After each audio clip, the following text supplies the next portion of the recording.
Good evening, everybody. We are back Wednesday night for some more golf. Golden hour golf bets. No more breakfast at night. It's a new day. We're actually rebranding this Wednesday show, and we have a ton of exciting news coming up about our Saturday show. It's going to be exclusively college football. It's going to be on YouTube. A lot of great announcements coming up. But tonight's about golf. And Dave, we were so close on Joaquin last weekend, got down to the playoffs, and then, of course, things did not go my way. Almost nailed another outright, but very excited to be back. We got another event, a little more low-key, John Deere Classic, right? Seeing a lot of opportunity for some golfers that don't typically see themselves at the top of the odds board, but it's going to be a lot of fun, and I'm excited about this one. Yeah, bro, so close. Even the big guy got close. He tied for the lead on hole 12. That's Kokrak. We had a couple that were knocking on the door, and there comes Cam. And I'll tell you what, I dropped Cam's name at the end of the broadcast. I only took action on him on Sunday. I got a plus 650 going in, and was happy to close that ticket. But, when we were throwing out some names, some long hitters that could have performed well at the Rocket Mortgage, his name floated around there. Wish I could have punched a ticket on 100-1, but hey, good for Cam. That eagle on 17, the chip in from the bunker, the great sand shot. I mean, he's tough. He's a guy that you're going to hear a lot of going forward here. So, better get in on him early. And I got a couple guys going into this one this week at the John Deere. You might want to get in early on, too, a little bit like Garrick Higo. You're right. It's laid back. It's cool. It's calm. So why not? Some sleeves off tonight and some sun's out, guns out. It's hot outside, bud. That's right. Golden hour, baby. We're going to put in some bets. And listen, I'm telling you, I think that there's a lot of opportunity to hit these outrights. I think I have some guys lined up that could be right in the mix. I know you do. We were so close. And you mentioned Cam Davis, and it's funny because until the 17th hole, until he hit that eagle, I wasn't worried about him at all. Like, I was worried about Hank. I thought Hank was really the only one that, could have challenged Joaquin at that point. But then once he hit that shot, it was like you just felt this shift. And you're like, listen, here comes Cam Davis. Like, it was unbelievable to watch. But Joaquin's sitting there 13 feet out on 17 for eagle. Could have pretty much closed it out. Wasn't able to roll that one in. There were so many putts, I felt like, that Joaquin, and I don't think he putted horribly, but I thought there were so many birdie opportunities that were just inches away that just didn't get there. Plenty of opportunity there for him to take it home. Didn't happen. Then once we got to the playoffs, he was just a little too aggressive, I felt like. Yeah. And it ended up burning him. And he knew that, he had the birdie at that point and he was in a bad position. He just got hyper aggressive, which I don't mind. Like, I want my guy. I want the guy I'm wagering on to be aggressive, to try and win, to be out there. I don't want somebody that's going to play it safe. So I was okay with it. Didn't go my way. Still cashed in, like I said, top 20 Kokrak, top 20 Joaquin. So we were definitely into positive. It just wasn't the huge payout that we were hoping for. Yeah, I told you, it's that putting stroke. I don't know what he does holding that arm. It's not for me, man. Tuck that thing away. Just roll some putts in. But, we've been a big Joaquin guy, and he's going to hit. We're going to get him, too. We're going to get him one of these times. I think so for sure. I think he has a huge future ahead of him. And, like, that aggressiveness and that, he just seemed that, like, he didn't get rattled. Like, even in the playoff, like, I don't think he was rattled. I just think he knew the position he was in and he wanted to stay aggressive. I think he has a huge future, just such a bright future ahead of him. But did not get home. It was very interesting. I really didn't even watch much of the playoff, to be honest with you. Once Joaquin was out, I was like, I had to go for a walk, hop in the pool, get a couple laps in, because I just couldn't, at that point, I was just like, I got to rip up my ticket and move on. Dude, so I've lost the Morikawa playoff. He lost the Cantlay. Mm-hmm. You lost what, that playoff last week? Didn't you have another one the other weekend? Yep. I did, but I had that one. I had Harry English. So I mean that was a sweat. Like these last 2 weeks, these playoffs have been a sweat, man. But that was a late ticket. I just meant it was a live ticket. Yeah. Yep, there was a live ticket. Yeah. I feel like we had another playoff earlier. Maybe it was Spieth. I mean, we're going to get one of these playoffs. We're due. Yeah, definitely. And it's crazy how we have these playoffs back to back. It's nuts. We could easily get another playoff, I think, in the John Deere Classic because we're going to talk about the course in a little bit. It's going to be a birdie fest.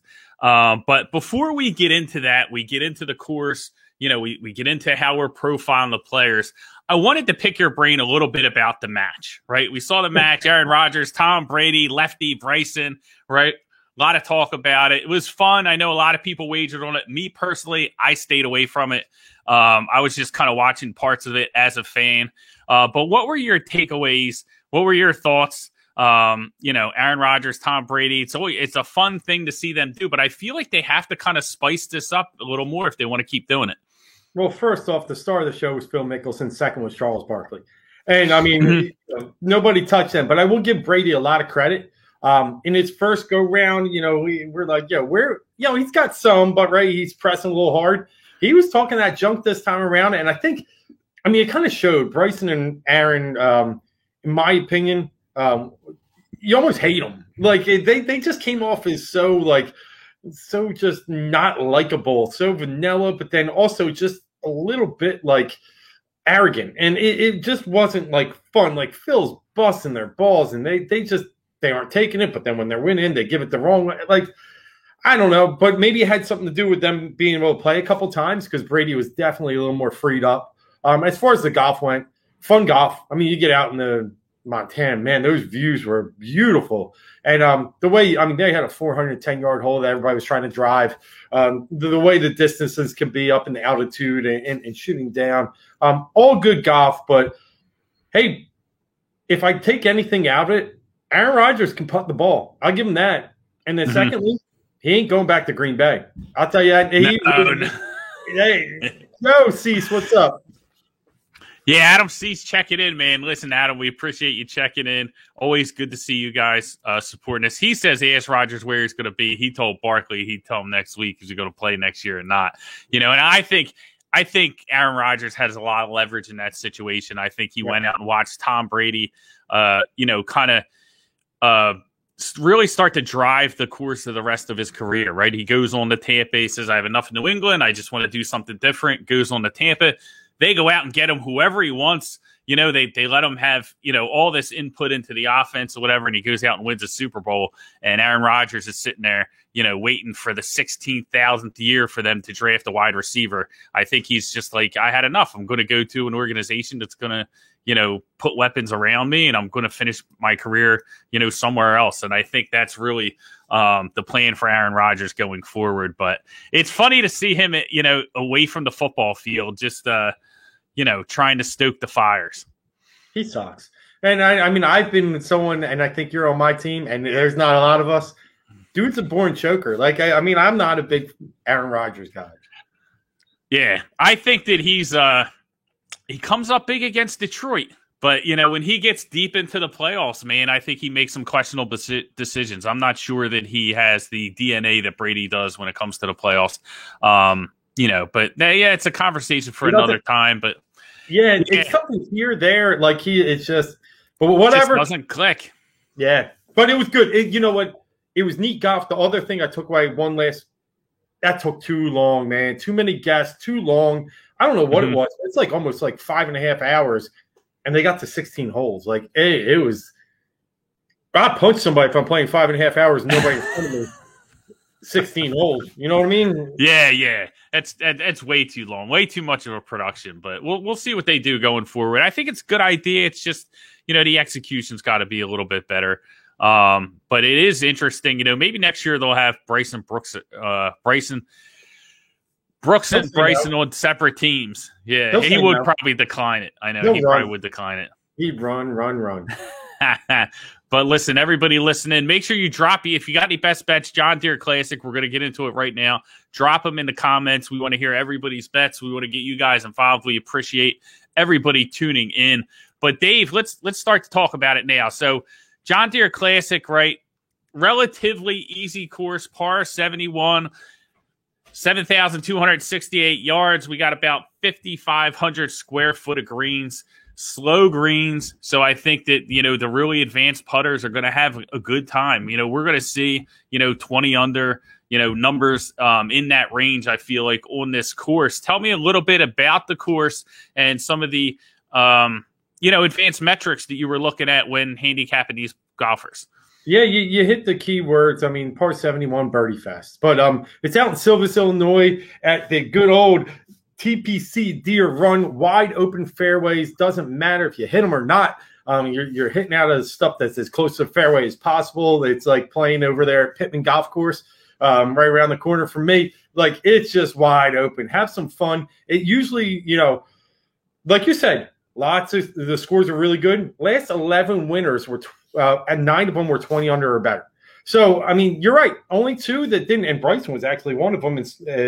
He was at 18 that didn't meet the 20 under metric. So, it's going to take some really good wedge play, in my opinion. You're going to have a lot of shots inside 160, 150, and it's going to be a strokes gained approach. I mean, I looked at a few key metrics. You can see them all over. Some people thought driving accuracy was actually good here. I threw that one out the window. I want birdie percentage or better. So I'm looking at guys that really do make birdies and make them in bunches. I can live with some bogeys here, there, pars, but I need birdies. And then next, I do like the strokes gained approach. And I really did like strokes gained putting on this bent grass style. It often becomes a putt fest here because, hey, it's not, like you said, not that hard. You're hearing guys throw out names like Kevin Na, great putter, right? I mean, putting's very important here. So those are the 3 I looked at. There was another one, par 4s, 400 to 450 yards, how you performed on those, the efficiency. I took that as my 4th metric that I was looking at. Absolutely love it. Absolutely love it. I went light on this card. I'm going to be honest with you. I got 2 plays. I got the outright top 20 on both of them. Hoping to cash in. I know you have a couple more, so I'm going to let you lead things off for the John Deere Classic. But let's get into our bets so we can start to make some money. Yeah, and like for all you listeners out there, thanks for being here. We love having you. Love seeing what you're playing as well. I will say the bigger one really this weekend is probably the Scottish Open. That's where everyone's at, getting tuned up for the big British Open next week. So we're not going to get into that as much, but there's some. There will be some fun value maybe in hitting some matchups over there over the weekend, but we're going to focus on the PGA Tour because really it's where your best value is, best bets are when you look at the sports books and when you look at DraftKings, FanDuel, when you're getting into your DFS matchup. So with that said, I'm going to play 4. I got a couple of the top 20s, and I got one real dark horse that I want you to play in your DraftKings lineups, as well as maybe play him in the top 30, top 40 range. So I'll start with my first winner. I'm all over the place. I do like a couple of the high-end guys, but I'm not quite going to Berger. I don't love him, but I do like Brian Harman. Brian Harman at you can get him at 14-1, 13-1 in a couple spots. You can shop around a little bit, but he was the winner back in 2014, so he's had some experience here. He's a guy that's just been cranking out top 10s, top 20s, 7 top 10s, 9 top 20s. He's been tied 3rd or 19th in that range in his past 6 tournaments throughout the PGA Championship where he missed the cut. Like, this guy's just balling. Had one little hiccup, but now you put him against this field and a guy that putts so well, really good with his irons. I mean, man, 13, 14-1's not bad value either for a guy that I really think should be the favorite this weekend. Yeah, he's right up at the top of the leaderboard. I have the top 5 odds favorites at the bottom. You can see it. Harman there, 13-1. You can get him 14-1 in some spots. I definitely advise everybody to shop around because this week I felt like more than other weeks, Dave, I did see some variance in the pricing depending on the sports book you went to. And I'll touch on that a little bit as I get into my first play. I'll start at the top, close to the top of the leaderboard, but I got Alex Noren. I'm going to play him, and I was able to get him 31-1 at FanDuel, plus 3,100, top 20. I got him at plus 100, even money at MGM. But I did play the outright play 31 plus 3,100 at FanDuel. That was the best number I could find. And, listen, Noren looked great, and maybe I'm a day late here and a dollar short. I don't know, but I'm willing to gamble that he comes back in form. And, the heat continues for Alex Noren, man. He was tied for 4th, 1 stroke off last week. And like I said, I just think that he's in incredible form. If you look at how he played last weekend, 2nd in strokes gained tee to green at 6.78 strokes gained. Strokes gained putting, Dave, he talked about the putting. 3.78 strokes gained, landed 8th in the field, and 3rd in strokes gained total, 10.54 strokes gained. So Alex Noren just played phenomenal this past weekend, and now he gets a fairly easy course. I think he's going to follow it up with another great event. And if you look at him and his recent history, he just seems like he's on the brink, right? 25th at RBC, 21st at Valspar, 21st at Byron Nelson, 13th at Memorial, and then he turns in that performance last week. He excels in par 5 scoring on easy courses. He's the best in the field, putts well on bent grass. His approach game has been improving week after week. In this field, he's top 5 in the last 50 rounds in strokes gained approach. So I like Alex Noren here at this number, plus 3,100 on the outright, even money to top 20. If he doesn't get the outright, just hang out there towards the top, and we're going to make our cash. I like Alex Noren's game. He has some times when I'm just like, man, this guy should be a world-class player, someone in the top 20 in the world. And he gets there, and then he just fades off. And he's a guy that hits a really nice, just controlled cut. Has some power, but is really good with his irons. And like you said, good on the greens. And he's in form. I know a couple of guys last week that checked in. I think Cease was one of them. Might have been another guy. Asked about Noren. Right. And he said, hey, yeah, maybe a decent play, top 20, top 30. But he way outperformed that. So now I think I like your strategy. You're catching him on the up, right? Mm-hmm. Hopefully he hasn't hit that little bend in the knee yet. Yeah, if it was, like I said, if it was a more difficult course, I might not be on him. But I think he could get the job done at this course, considering the way that he's playing. So I think it's worth a shot here at 31-1. I like the price. I think it all makes sense. And if he doesn't get up there, if it doesn't hit, I definitely think that the top 20 is doable at even money. Yeah, I do too. All right, man. I'll throw my next one at you, and I'll go in order today. Oh, nice. He's got 3 Arroyo check. Our man Arroyo check it in, man. He's got a 3-pack for me for the end of the show. Hopefully it's a little UFC he's going to toss in there, man, because I can't wait for this weekend. I'm going to hit the sports book and watch those fights in Atlantic City. It's going to be a great time. I can't sleep. I'm torn over these fights. I'm not going to lie to you. I am torn. I got a couple people I'm circling, but that main event is going to be a good one. I know. I'll tell you, on the main event, I'm so torn. I want to say Conor, but I'll tell you, just the way you keep analyzing Poirier and how he kind of broke down Conor from the last fight. Oh, man. Yeah, I'll tell you what, though. Like, it's hard because like Conor at plus money is like 99 out of 100 times I'm like, just give me all the Conor at plus money you want to give me, right? But it's hard to gauge, like if you want to talk about just like elite striking and it being a martial artist, like I think Conor's far and above ahead of him, but it's hard to gauge, hunger and determination and legacy and everything that kind of goes into Conor's motivation for this fight. So it's going to be a great one, dude. And I'm so excited this year. I can't wait till the weigh-ins, to be honest with you. I know Arroyo's, I think he might be out in Vegas. I'm not sure. He's heading out there Friday, I think. So safe travels to our boy Arroyo, man. And definitely keep us posted. I want picks out in Vegas. But Dave, the people want picks for the John Deere Classic. Give us another winner. Yeah, I'm going to go with a guy that reminds me of Conor McGregor. Guy goes for the knockouts. Well, no, there's no golfer that really reminds me. But anyway, I'm going to go with Russell Henley here. A guy that I know you were hard the other week and really was in really good position to potentially win and then faded on Sunday. But here's what he did the last time he was here on Sunday. He ended up finishing second place by shooting 61. And that was just 2 years ago, the last time this tournament was played back in 2019. He's only played here twice, so he's not really a horse for the course, but recent memory, recent form. He's played this tournament in 2019, obviously, but also his play recently, 2 top 20s in his last 2 starts. One of them was the U.S. Open over there at Torrey Pines. He is an excellent putter, the 32-year-old. The one area of his game that you could probably say that he struggles with most is driving accuracy. Well, I already talked about it earlier. You're playing on Beckett. You're playing at these wide open courses. Like, I think that's not going to hurt him as much here. He's a very crisp ball striker, iron player, very good putter. A couple of stats I like. Last 24 rounds, he's second in this field in strokes gained approach. So obviously, I like that.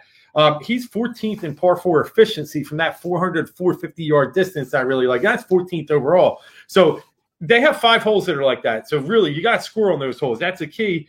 And overall, 4th gain in strokes gained from the 125 to 150-yard range. He's going to have that those wedges, whatever he needs, a 58, 56, maybe even he dials in the 52 from those distances. I think he's going to be a guy that's hitting it close, tapping it in. He's going to be there on Sunday. I like Russell Henley a lot. 20 to 1's a good number too. You got him 21 too, right? Yeah. Henley 20 to 1. Yep. So I think that's a good. I love Henley. I'm gonna be honest with you. I just couldn't go back to him after he melted like that on Sunday. But that is a good angle about how he finished up last time he was at the course. Might be a live play for me. Might have to punch in if he gets off to another hot start. Maybe I'll punch him in because the number will probably show consideration of how he's been finishing lately. So maybe we can get a decent live number, if he starts off strong. Henley is one of the guys I'm going to keep an eye on. There's a couple. I don't know if these guys are on your card, but there's a couple I have my eye on. Mavericks getting a lot of, a lot of play. Seamus Power. There's a lot of people in there that I'm going to be finger on the trigger, getting ready to live bet if Thursday's a winner for them. But we'll see how it goes. I'm going to finish up with my last pick, only 2 this week, and this one's more of a long shot. 80 to 1 on FanDuel, top 20 plus 250 at MGM. I'm going with the man, Pat Perez, man. I went against him last week in the matchup against Matt Homa, got burned against Max Homa, but Pat Perez, if this number, listen, we talked about the putting. He is number 1 in the field, almost 9 strokes gained putting. Wild off the tee, absolutely. That's his biggest problem. Around the green, he's not great. He lost strokes there last week, but the putting just carries this guy through. And you have to buckle up with Pat Perez, right? It's not going to be easy. It's going to be a 4-day sweat. You are never, ever safe when you are betting Pat Perez until he's finished the entire tournament, because he can just go sideways at any time. But I like him at this number at 80 to 1 with this course, with this field. I think he can compete. History tells us on bent grass, his putts are going to drop. So I think he's going to be right up there competing with the best of them when this thing comes around on Sunday. So I think at this number, there's a lot of value on him.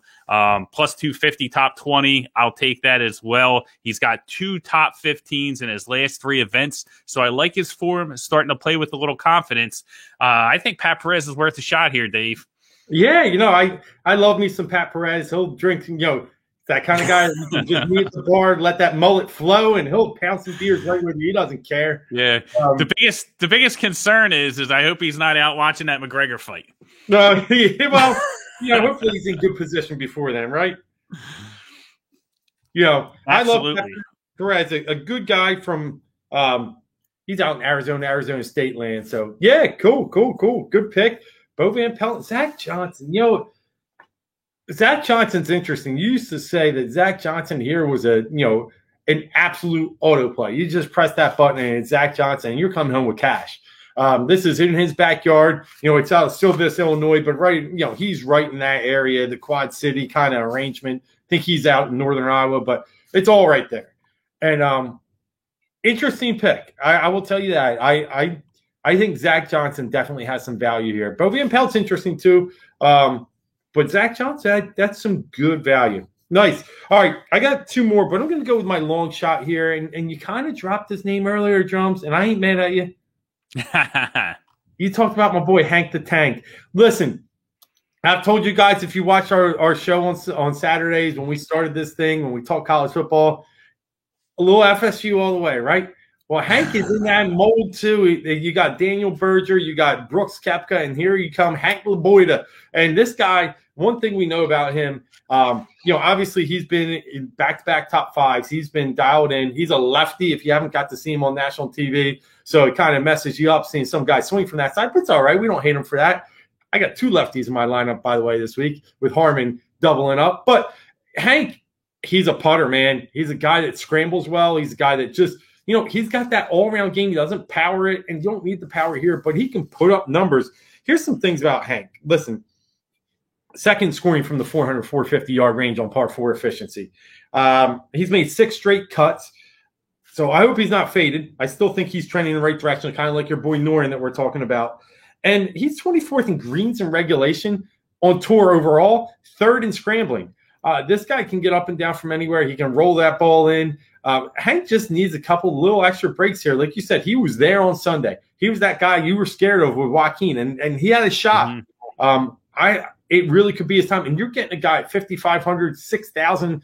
I got him 5,500 DraftKings and 6,000 on William Hill. Obviously, you know which one I'm touching. But, I mean, shop around. Hank, I think there's some extreme value in Hank. Yeah, I think it's just because I was rooting against them so hard towards the end last week that I can't flip this switch because I thought Joaquin had it, and I'm like, here comes this guy. He won't leave. He is obviously playing well. He just, like, his face annoys me. I'm not going to lie to you. Like, he kind of looks like a rat. Like, doesn't he look like a rat to you? Like, kind of like half Porky Pig, half rat. All right. I don't like the guy, dude. Listen, I know this isn't GQ. It's not a fashion show, right? We just need him to hit the shots. But there's something about that dude I don't like. But I hope he comes through for you. If I don't hit my outrights, I hope, he brings it home for you. But I couldn't get there. I just can't bet that guy. There's something about him. It's just a face I don't trust, man. Like, I don't know, man. You're trying to sell me a car or something, this guy, Hank. Oh, you don't like cars? I like cars. I don't like people trying to sell me cars. Yeah, I agree. I buy mine on the internet. I'm tired of people. I don't like people. Yeah, all right. I'll give you one more because I know you said you kind of filled out your 2. I'm looking at my list. Okay. Yeah. Where's one at? 5th. Okay. So I was torn on this one if I was going to add a 4th, but why not? It's a light tournament. Throw it in there. And I am really strongly considering Kevin Streelman to throw in the bucket here. A guy that's been playing some good golf, missed the cut at TPC Highlands. And that was surprising because he had won there or was second, I think, to DJ couple years or last year during COVID. And before that, I mean, he had made 4 straight top 20s. So he was on a roll. You saw him up there in the PGA US Open, and he was 7th in 2018 here. That's his best of finish, but he's had 3 top 10s in 8 appearances. So he plays very well at this course. What I liked is he's 4th in stroke gained approach in his last 24 rounds. So again, getting back to that key stat that I'm really trying to dial in. Streelman's that player. He's not long. He's Zach Johnson-like, right? So, a guy that may be a little bit younger, a guy that has a little bit more form, but has a similar ball game. I like Streelman, and I'm going to put some light nickels on that one. I'm not going to spread it too far. Maybe if he's showing up on Saturday, I double down. But as my 4th pick, I'm going to spread a little. Love it. Absolutely love it. Streelman's a guy a lot of people are on, man. And you know what? I think that there's good reason that they're on him. I think he fits this course. If he gets out to a hot start, man, watch out. Definitely a great play there. Arroyo checking in, man. He don't like his mush face either. He's got to be talking about Hank, dude. I can't stand that guy, Hank. But well, he's like Patrick Reed has a Porky Pig face. He kind of does too. And I stayed off Reed. I've been off Reed lately, but I'll probably go back because I just respect his hustle, man. But yeah, it's a different story. Different story for another day. Arroyo, listen, man, if you got some plays, Arroyo, hit us up, man. We're going to be wrapping things up in a little bit. Dave, anything else catch your eye? Any matchups, anything on the board for this weekend? I'll give you 3 more. I'm going to play Kevin Na top 20 plus 150. I do. I think this is the kind of guy that, looks at these tournaments when he's looking at the calendar and said, yeah, I can win that one. I think he knows when he goes out to Jack's course or when he goes to PGA or the Players, he's like, I ain't winning these, but I'll just, I'm going to try my best. I think he circles a couple of these and says, you know what, I'm going to go play it because I can win it. And Kevin Na, a little motivated. I think there's some value in him. If you think he can win it, good value in the top 20. I'm getting plus 150. I'm getting plus odds on Kevin Na. So I do like his chances to compete at this tournament. And I'm going to throw a guy out there, and I'm going to play a little trifecta. First time I've done this. You might not have heard of this guy yet. Maybe you did, and congrats if you had. But I'm going to play Mito Pereira this week. Mito is not a household name. He's a guy that's coming from the KFT. You know what that is, Drums? The KFT?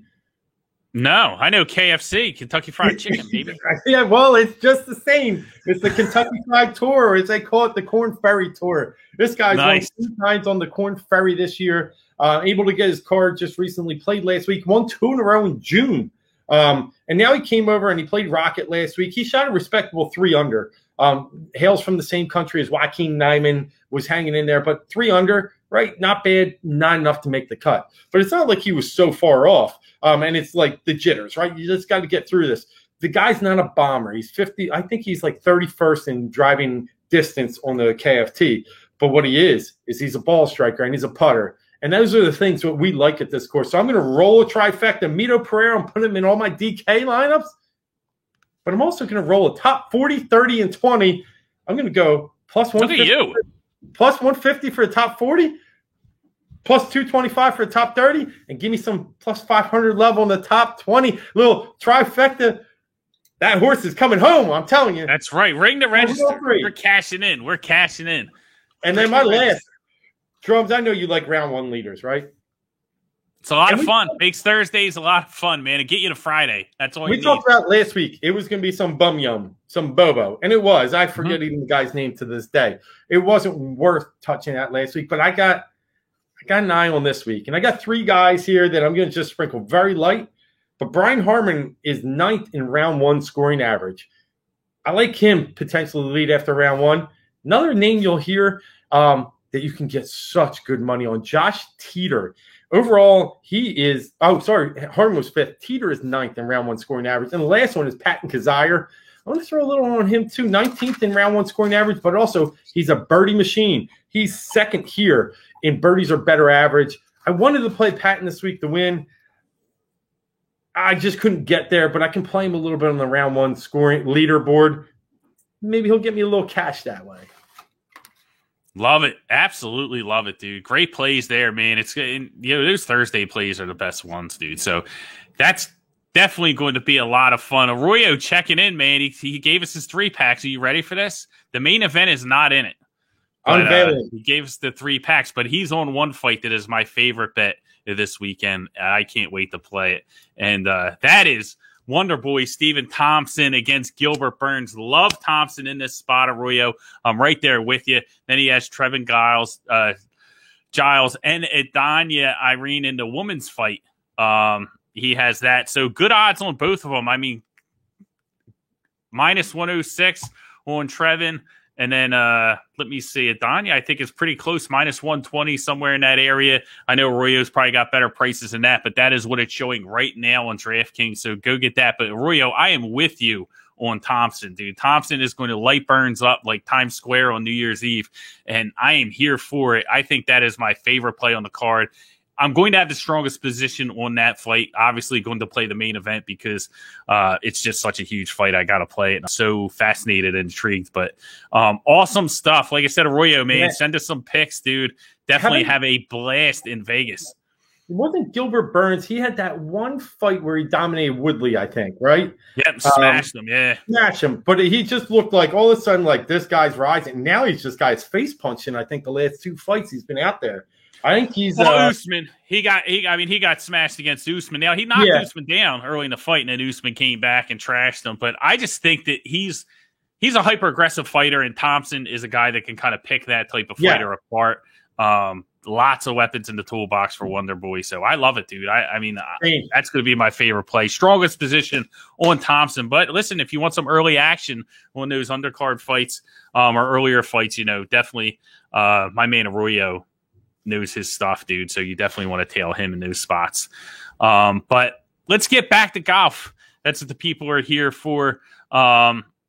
Listen, this weekend's going to be fun. I went a little bit light, but I there's part of me that enjoys, Dave, and tell me if you're with me, kind of enjoys these cards to where you don't have all the stars, because it gives some of these guys really an opportunity to win an event that they typically wouldn't have. And I would like to see, we talk about the guys like Henley, and we talk about, the people that kind of have a history of melting down, you know what I mean? And it really gives them an opportunity to win a tournament in an event where they're not going to be paired up with, Brooks or Bryson or Jordan Spieth on Sunday. You know what I mean? And they can actually breathe a little bit and kind of build that mental toughness up. So I'm super excited, man. And I want to see who's able to pull through.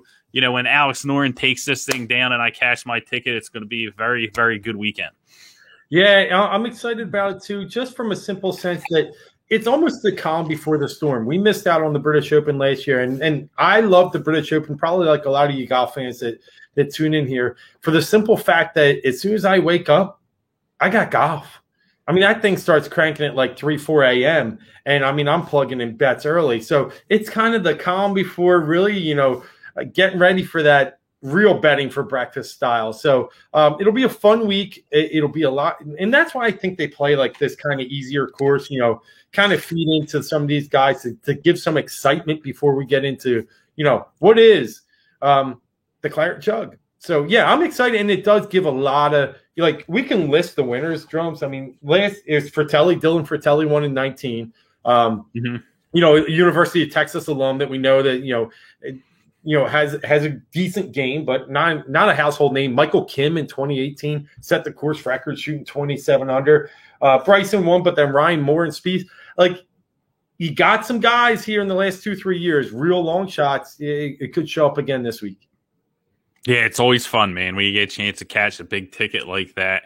But I agree with you. It's the ramp up, and it's, but it's still going to be a lot of fun, dude. I always like both extremes. I like these shallow cards like this, and then I like the open, the major events where everybody's at it. You're seeing the top of the food chain battle it out.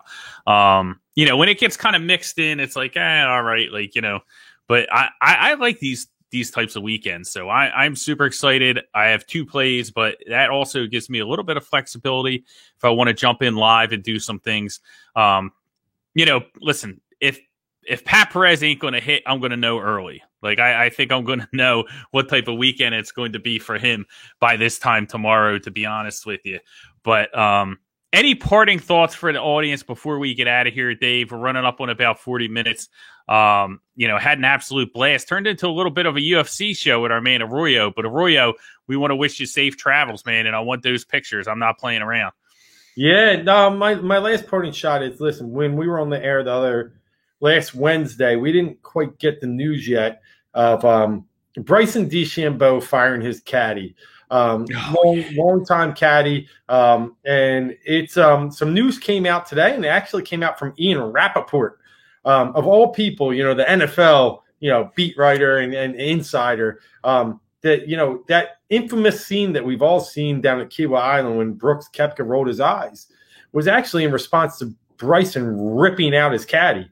Tim Tucker, long time, very good caddy. Everyone knows him on tour. And it wasn't necessarily in response to just seeing Bryson's face, which I still not sure but anyway, a lot of smoke, a lot of fire around that guy right now. I knew you took him last week. He goes to Detroit, where that's his sponsorship, by the way. They pay him good money to show up there. Cuts out there a little early, doesn't take a press conference after round 1, doesn't make the cut.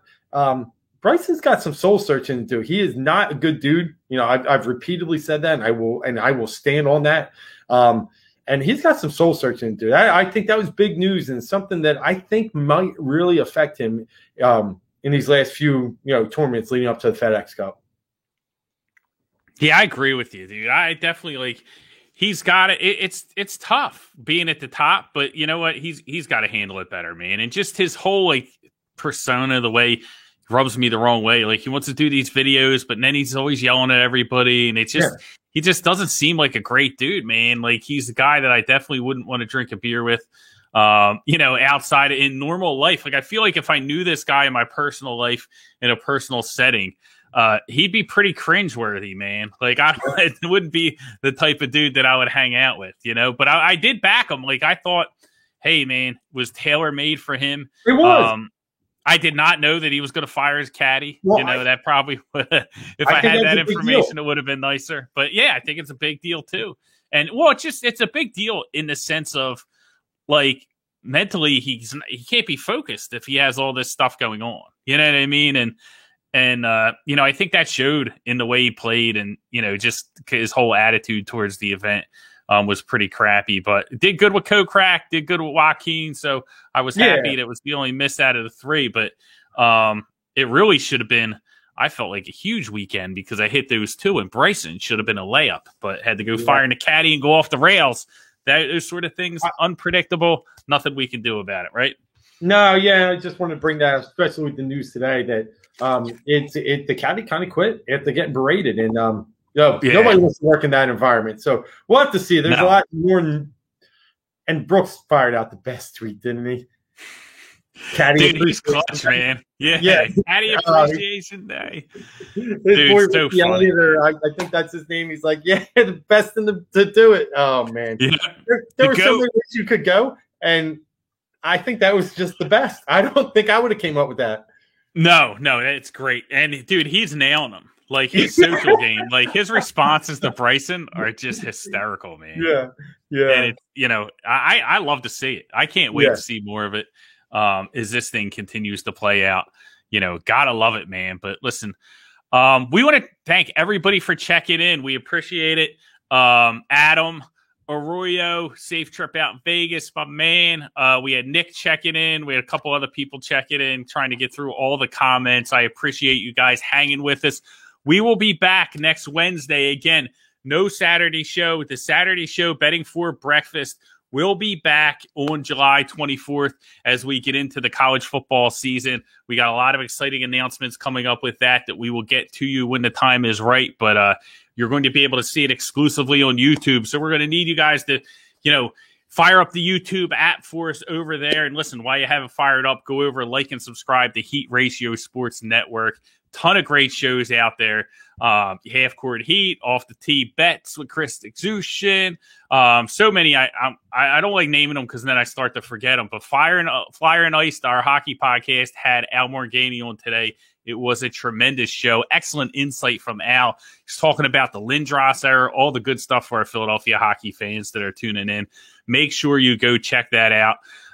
But we will be back next Wednesday to talk some golf, to talk some bets, to count our winnings, and to get more winnings out there for you guys. So we appreciate you tuning in, and we will see you next week. Good luck to everybody. Hope we all cash.